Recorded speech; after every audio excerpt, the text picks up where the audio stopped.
네, 안녕하세요. 하승민입니다. 네, 오늘은 우리 국민들에게 정말 중요한 영양소라고 할 수 있겠죠. 네, 칼슘의 여러 가지 그런 다양한 기능성, 그리고 우리 뼈 건강 이외에 칼슘이 도움이 될 수 있는 그러한 부분들에 대해서 정리해서 말씀을 드리도록 하겠습니다. 네, 최근에 그 건강보험심사평가원의 자료를 보면 2016년도에 그 골다공증 환자 수가 80만 명에서 2020년 100만 명을 돌파했다라고 하는 그런 결과가 나와 있습니다. 그 연평균 약 6%씩 증가하고 있습니다. 그래서 이제 뼈 건강 관리가 정말 중요한 상황이고, 이 뼈 건강 관리에 도움이 되는 중요한 영양소 중에 하나가 바로 칼슘인데요. 네, 그래서 오늘은 칼슘의 그런 어떤 기능성과 가능성에 대해서 살펴보도록 하겠습니다. 네, 칼슘은 뼈를 구성하는 가장 중요한 그러한 미네랄이라고 할 수 있겠죠. 그 외에도 칼슘이 이제 하는 역할들이 여러 가지가 있는데, 혈액 응고에 필수적이고요. 또 신경 전달, 또 근육의 수축과 이완 관여를 하고 있고, 지방산과 담즙산들을 배출시키는 역할을 하기 때문에 대장의 자극을 좀 감소시켜주는 그러한 기능성을 가지고 있습니다. 그리고 이제 심혈관 건강에 영향을 미치는 콜레스테롤 수준을 조절하는 데에도 중요한 역할을 담당한다라고 할 수 있겠죠. 네, 우리 뼈 건강에 필요한 영양소들은 물론 칼슘 하나만 중요한 건 아니고, 지금 보시는 바와 같이 칼슘과 마그네슘, 그리고 이제 뼈 자체도 이제 단백질로 되어 있기 때문에 단백질도 중요하고, 또 단백질의 흡수에 필요한 비타민 C, 구리도 중요합니다. 그리고 칼슘 대사에 관여하는 비타민 D와 뼈의 밀도를 향상시켜주는 데 필요한 비타민 K도 이 뼈 건강을 위한 중요한 그런 영양소라고 할 수 있겠습니다. 네, 칼슘은 우리 인체 내에서 가장 많이 존재하는 그런 미네랄입니다. 보통 성인의 경우에는 1200g, 1.2kg의 칼슘을 가지고 있고요. 이 칼슘 중에서 99%는 골격과 치아, 뼈와 치아에 존재를 하고, 나머지 1%가 이제 혈액과 조직에 분포를 하게 되는데, 뼈에 이제 존재하는 99%의 칼슘, 이 칼슘이 감소하게 되면 뼈가 약해지는 거죠. 그런데 이 혈액과 조직에 분포하는 그 1%의 칼슘이 부족하게 되면 우리가 생명활동 유지할 수가 없습니다. 그래서 1%, 99대 1이라는 그런 비율이지만 혈액과 조직 중에 있는 그 칼슘, 1%의 칼슘이 우리 생명활동과는 더욱더 직접적인 관련성이 있다, 이렇게 말씀을 드릴 수가 있겠습니다.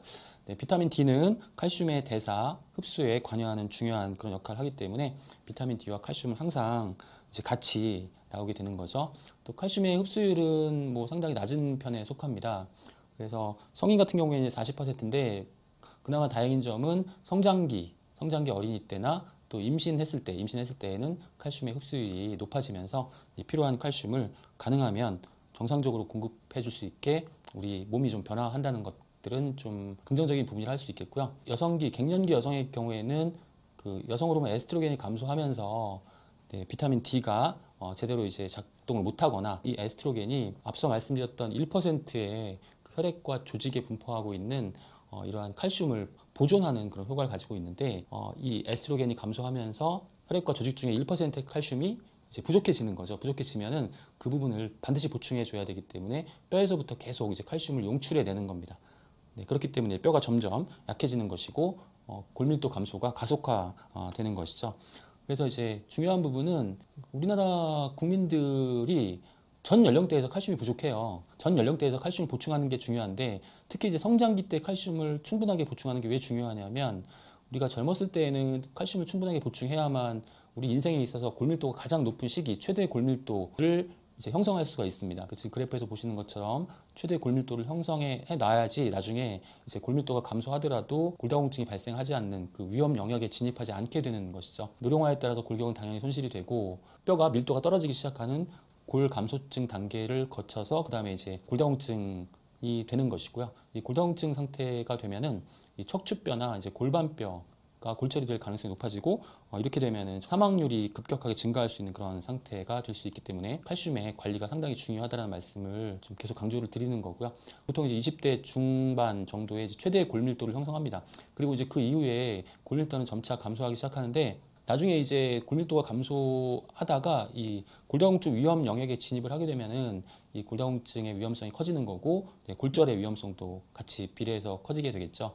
그래서 이 부분이 이제 골다공증 위험 구간이라고 할 수 있겠고, 어느 연령대에 이 구간에 진입을 하게 되는지, 이 부분이 상당히 중요합니다. 그래서 성장기 때 최대 골밀도를 이렇게 형성을 해 놓으면 나중에 이제 나이가 들어서 골밀도가 감소하더라도 이 골다공증 위험 영역에 진입을 하지 않을 수 있기 때문에, 그렇기 때문에 이 성장기 시기에 이 칼슘의 섭취가 매우 중요하다라는 말씀을 드리는 것이죠. 이 칼슘, 혈액 중의 칼슘 농도를 우리 몸이 어떻게 조절하는지를 잠깐 설명을 드리도록 하겠습니다. 예를 들어서 혈중의 칼슘 농도가 상승을 하게 되면은 그때는 이제 갑상선에서 칼시토닌 호르몬을 분비해서 이 혈중에 있는 칼슘을 뼈로 이제 이전을 시키게 되는 거죠. 그래서 뼈에 이제 칼슘이 더 많이 존재하게끔, 그래서 혈중의 칼슘 농도를 낮추게 되는 거고요. 반대로 혈중 칼슘 농도가 하락을 하게 되면은 부갑상선에서 PTH 호르몬을 분비시키고 파골세포를 활성화시켜가지고 혈중의 칼슘 농도가 떨어져 있으니까 뼈에서부터 칼슘을 계속 이제 용출을 시키는 거예요. 혈액 중에 칼슘 1%의 칼슘을 유지시키는 그런 역할을 하게 되는 것이죠. 그런데 이제 보통 이제 여성분들의 경우에는 갱년기 전에는 여성 호르몬 에스트로겐이 이런 혈중 칼슘 농도를 유지하는 역할을 하다가 에스트로겐의 분비가 감소가 되면은 혈중 칼슘을 보존하는 그러한 기능이 떨어지면서 혈중 칼슘 농도가 이제 1% 미만으로 떨어지게 되는 거죠. 그러면 이제 그때부터 계속 뼈에서 이제 칼슘을 계속 빼내와야 하기 때문에 그때부터 뼈의 강도가 훨씬 더 이제 많이 약해지게 되는 것이죠. 골다공증은 그냥 뭐 뼈가 약해지고 뼈가 쉽게 부러지는 그러한 뭐 단순한 증상이 아니라 상당히 우리 삶의 질에도 큰 영향을 미치는 그런 아주 심각한 그런 질환으로 이해하시는 것이 좋겠습니다. 우리가 이제 어떤 질병에 의해서 삶의 질이 어느 정도 저하되는지 측정하는 그런 지표가 있는데 이 부분을 이제 삶의 질 지수라고 하는데요. 1.0이 이제 만점이라고 보시면 돼요. 1.0이 있으면 생활하는데 아무런 문제가 없고 불편함이 없다라고 하는 건데, 질병에 따라서 이제 이 수치가 많이 감소할 수 있거든요. 그래서 지금 수치를 보시면은 이 수치가 낮을수록 우리 생활에 더 나쁜 영향을 미친다, 삶의 질이 많이 떨어진다라고 이해하시면 되는데, 그 중에 가장 우리 삶의 질을 저하시키는 질병은 만성 신부전, 신장 질환이고, 그 다음에 뇌졸중, 암. 의외로 골다공증이 4위에 위치해 있어요. 다른 여러 가지 다양한 질병보다 훨씬 더 삶을 불편하게 하는 그런 질환이라는 것이 이제 밝혀진 거죠. 골다공증이 내 생애에서는 나타나지 않게 이렇게 잘 관리하시는 것이 정말 중요하다고 할 수 있겠습니다. 그렇지만 앞서 말씀드린 바와 같이 우리나라 국민들은 전 연령대에서 칼슘이 다 부족하다.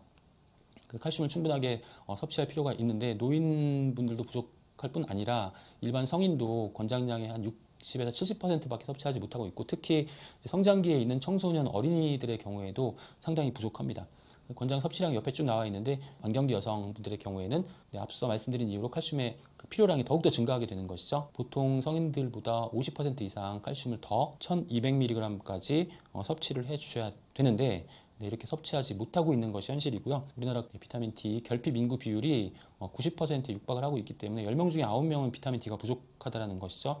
칼슘도 부족하고 비타민 D도 부족하기 때문에 우리나라 국민들의 뼈 건강 상태가 상당히 심각한 수준에 와 있다라고 할 수 있겠습니다. 그래서 이런 부분들을 잘 기억하시고 충분하게 뼈 건강에 필요한 그런 영양소들을 보충하는 그런 식생활 습관 하실 수 있도록 노력하시는 것이 좋겠습니다. 그 밖에 이제 칼슘의 다른 기능들에 대해서 잠깐 알아보도록 하겠습니다. 일단 칼슘은 신경 전달에도 관여를 합니다.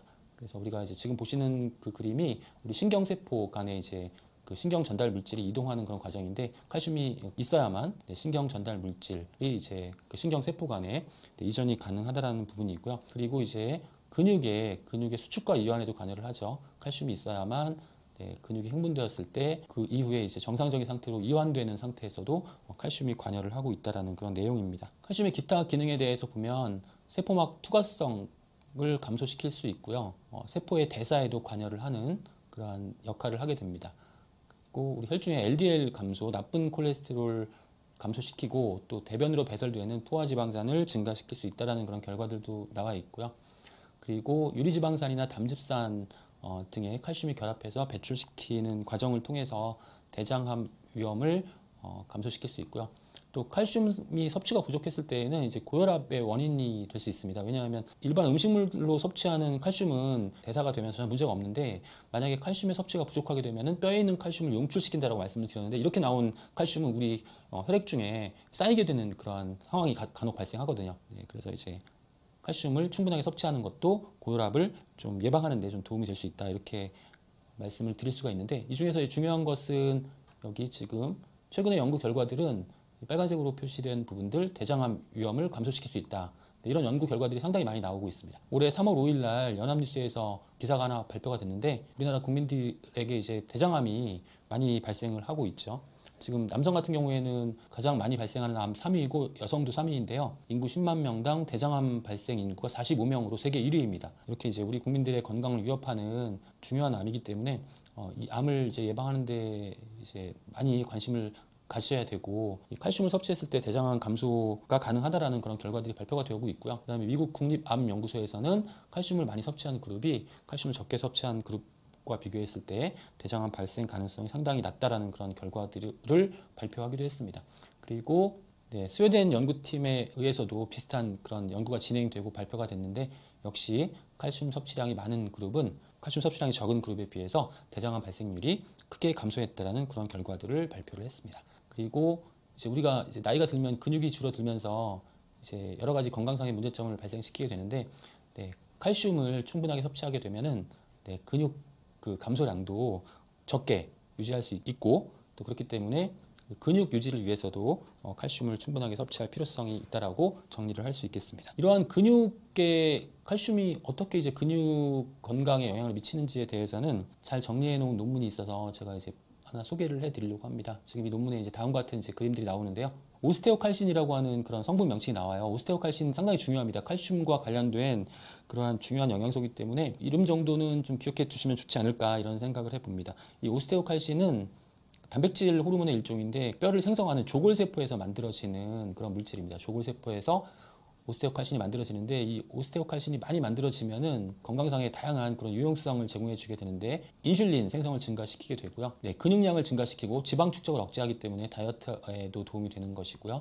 그 다음에 포도당 지방 대사를 향상시켜주는 그런 역할을 하고, 또 오스테오칼신이 활성화되면 이제 그 지방세포에서 만들어지는 호르몬의 일종 아디포넥틴이라고 하는 물질도 같이 증가하게 됩니다. 오스테오칼신과 아디포넥틴은 항상 같이 따라다니는데, 이 아디포넥틴의 어떤 기능성도 중요합니다.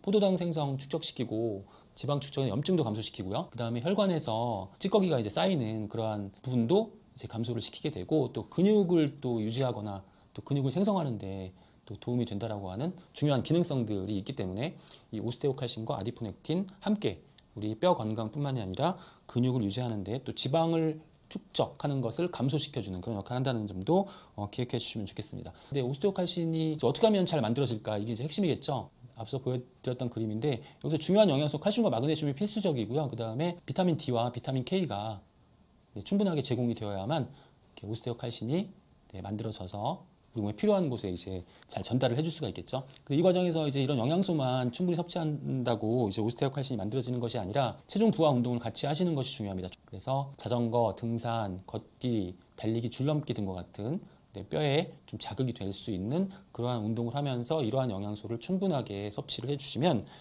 우리 오스테오칼신과 아디포넥틴 형성에 도움이 돼서 다양한 그런 건강상의 유용성, 이러한 부분들을 우리가 잘 활용할 수 있게 되는 것이죠. 오늘은 그 칼슘의 그런 다양한 기능성과 또 가능성에 대해서 말씀을 드렸는데요. 우리 뼈 건강 이외에 우리 칼슘이 꼭 필요한 그런 건강 분야가 상당히 많이 있다는 부분들을 기억하시고, 우리나라 국민들 칼슘의 섭취가 상당히 부족하니까 평소에 칼슘을 충분하게 섭취할 수 있는 그런 식생활 관리 잘 하셔서 건강한 생활 유지하셨으면 좋겠습니다. 감사합니다.